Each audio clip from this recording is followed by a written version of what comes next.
Halo teman-teman, terima kasih sebelumnya sudah uh, mau nonton video saya.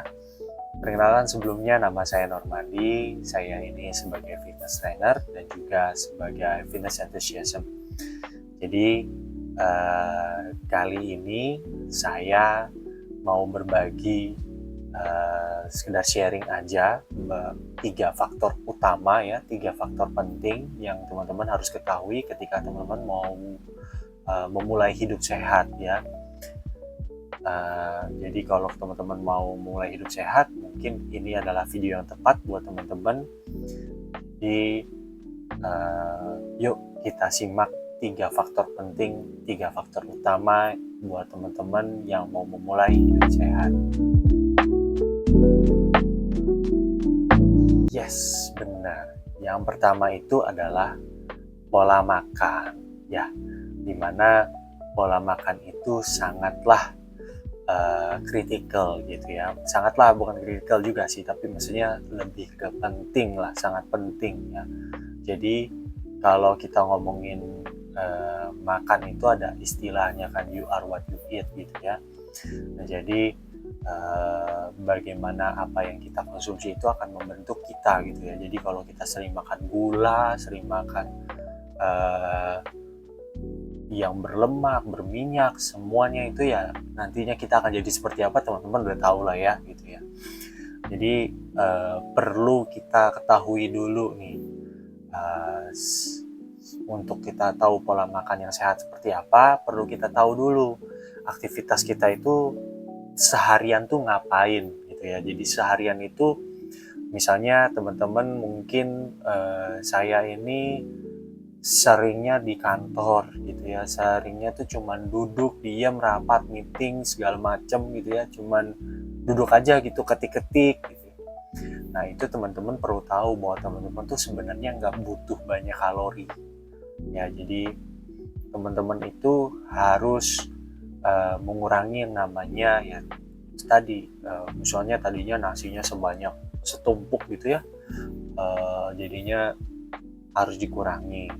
Untuk mengetahui sebenarnya jumlah kalori yang ingin teman-teman atau yang memang teman-teman mau atau harus masukkan ke dalam tubuh teman-teman bisa menghitung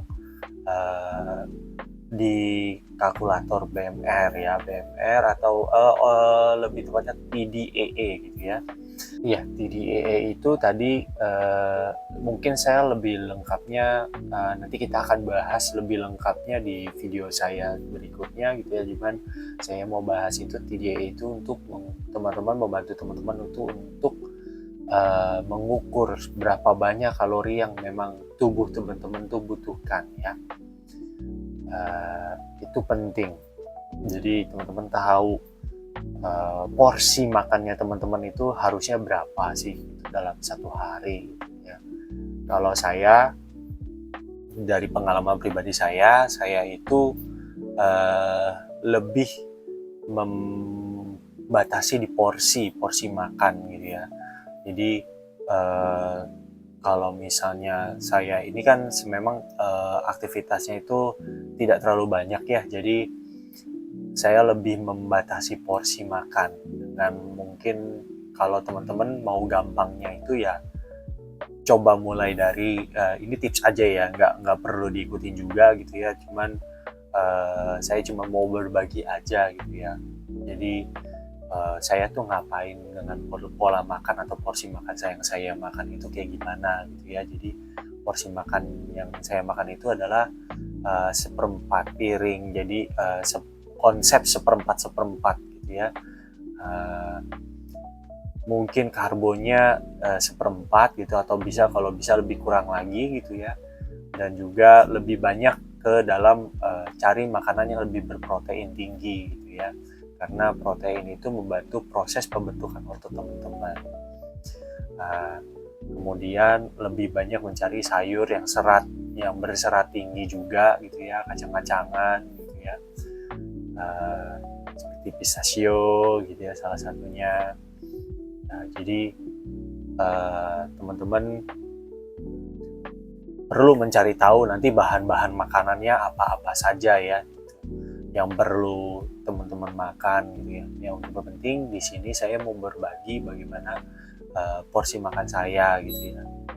Nah, kemudian jendela makan atau jam makannya yang perlu diatur. Kalau saya sedang memulai yang namanya 30 hari nih ke depan. Jadi saya mau membangun habitnya dulu nih, membangun kebiasaannya dulu.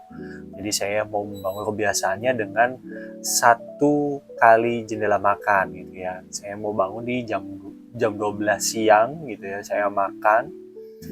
Nah, nanti makan lagi jam 12 siang lagi di hari berikutnya gitu ya.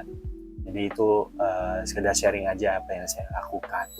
Jadi manfaatnya itu banyak teman-teman ya. Dengan kita mengatur pola makan, jendela makan, itu akan membantu metabolisme kita menjadi lebih baik lagi. Oke.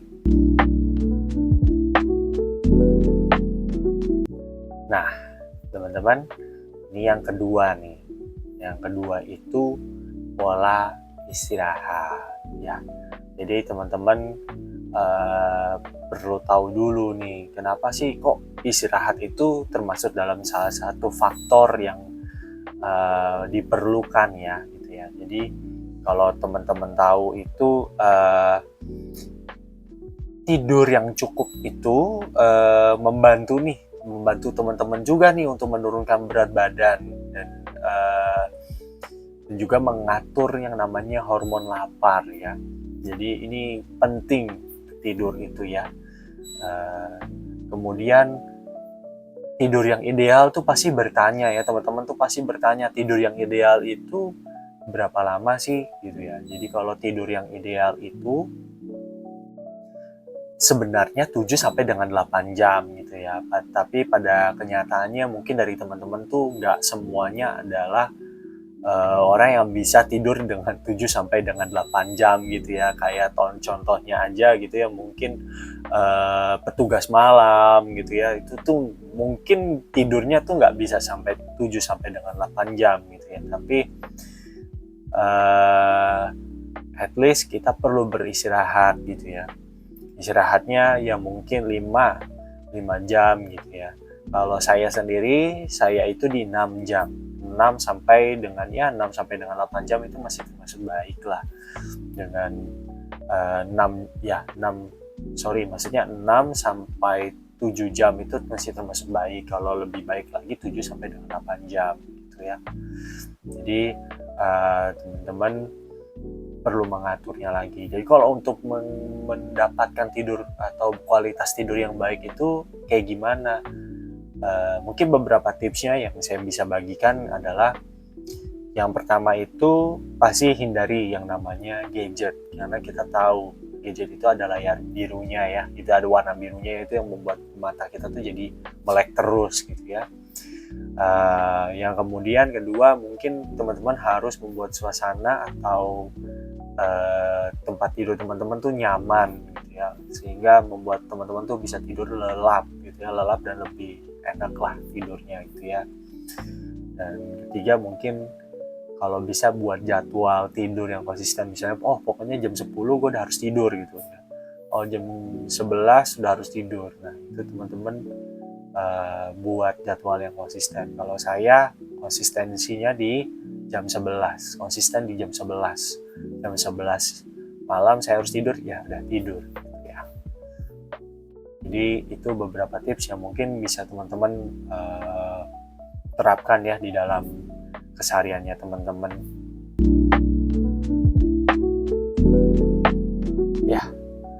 Ya ketiga ini adalah pola latihan ya, dimana pola latihan itu juga penting bagi teman-teman yang mau memulai atau membangun hidup sehat. Kenapa? Karena pola latihan itu membangun atau memperbaiki metabolisme tubuh ya. Jadi dimana salah satu contohnya adalah ketika teman-teman ke tempat gym, di timbangan gitu ya, teman-teman bisa melihat ada BioAge gitu ya. BioAge-nya teman-teman itu antara lebih tua atau lebih muda. Nah itu teman-teman bisa tahu bahwa metabolisme badan tubuh teman-teman itu sedang baik atau sedang tidak baik gitu ya. Nah Jadi latihan itu membantu untuk memperbaiki hal tersebut selain daripada tadi tidur dan pola makan ya. Jadi latihan itu juga lebih memperbaiki hal tersebut gitu ya. Jadi teman-teman tuh perlu tahu dulu mengapa sih harus latihan ya, karena itu.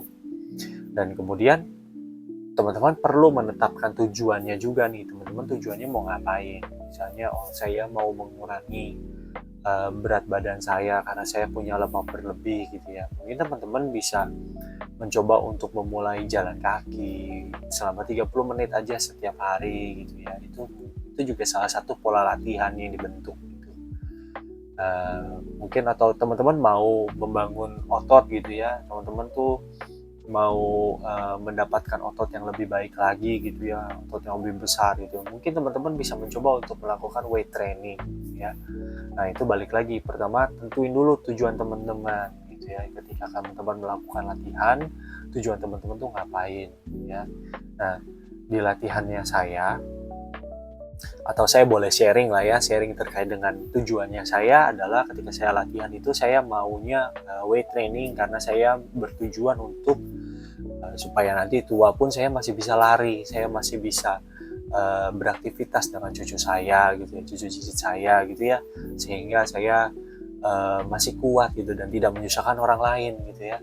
Nah, makanya saya melatih otot, weight training gitu ya. Dengan melatih otot kita juga akan membuat otot rangka kita, tulang rangka kita tuh menjadi lebih berisi lagi, lebih padat karena massa otot kita yang bertambah gitu ya. Jadi itu penting buat teman-teman ketahui terlebih dahulu ya.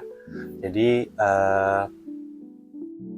mungkin perlu teman-teman ketahui dulu tujuan teman-teman. Kalau teman-teman perlu terkait dengan teman-teman nggak tahu, teman-teman bingung gitu ya, teman-teman bisa kontak saya ya. Saya bisa bantu teman-teman nih untuk mencapai target teman-teman di latihannya teman-teman gitu ya.